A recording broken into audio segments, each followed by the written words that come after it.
Nous sommes invités à reconnaître qu'il est nécessaire de rester tendu vers l'annonce à ceux qui sont éloignés du Christ, car telle est la tâche première de l'Église. L'activité missionnaire représente aujourd'hui encore le plus grand des défis pour l'Église, et la cause missionnaire doit avoir la première place. Que se passerait-il si nous prenions réellement au sérieux ces paroles?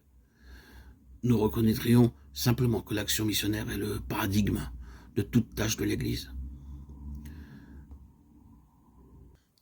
Nous ne pouvons plus rester impassibles dans une attente passive à l'intérieur de nos églises. Il est nécessaire de passer d'une pastorale de simple conservation à une pastorale vraiment missionnaire. Et cette tâche continue d'être la source des plus grandes joies pour l'Église.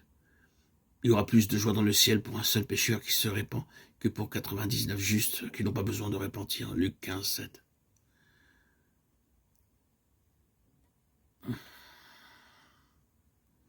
L'évangélisation obéit au mandat missionnaire de Jésus. Allez donc de toutes les nations, faites des disciples, les baptisant au nom du Père, du Fils et du Saint-Esprit, leur apprenant à observer tout ce que je vous ai prescrit. Matthieu 28, 19, 20.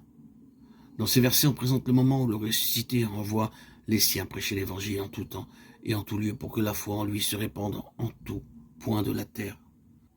Par cette évangélisation, nous pouvons accomplir la parole de Philippiens 4.4, réjouissez-vous sans cesse dans le Seigneur.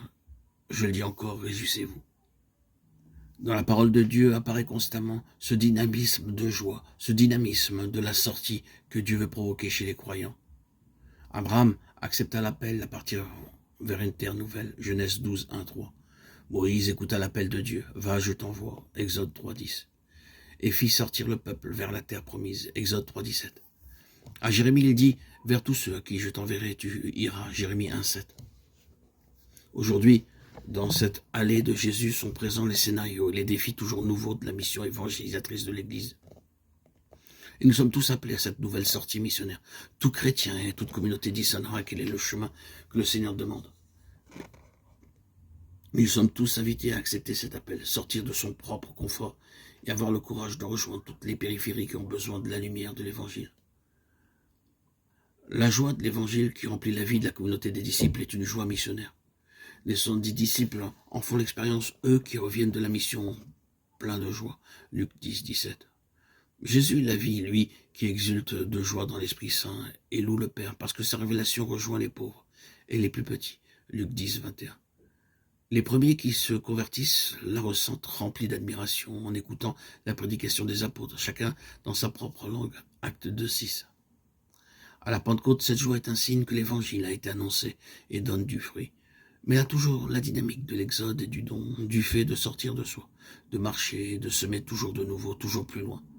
Le Seigneur dit, allons ailleurs, dans les bourgs voisins, afin que j'y prêche aussi, car c'est pour cela que je suis sorti. Marc 1, 38. Quand la semence a été semée en un lieu, il ne s'attarde pas là pour expliquer davantage ou pour faire d'autres signes. Au contraire, l'Esprit le conduit à partir vers d'autres villages, d'autres contrées, d'autres continents.